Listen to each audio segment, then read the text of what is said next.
Hi everyone, welcome to my another vlog.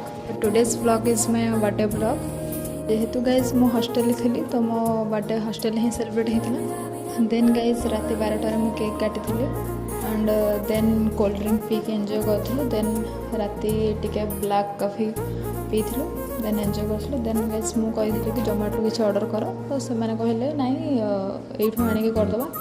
Then guys देखिपे trade सब minimum guys ये 3 कि 4 kilometre हम मंदिर एत रिक्स नहीं कि मंदिर जावाक मुझे चाहूँ नी तो मामा को कहली मामा गाँ मंदिर में पानी ढाल देते। बर्थडेटा गाइज गोटे खुशीर दिन समस्त होता है किंतु बर्थडेटा मत दुख लगे कहीं मोर गोटे दिन को दिन एज बढ़ी बढ़ी जाऊँगी जोटा कि मत पसंद नुह मैंने मत भल लगे मैंने मुझे दिन को दिन बड़ हो जाऊँगी।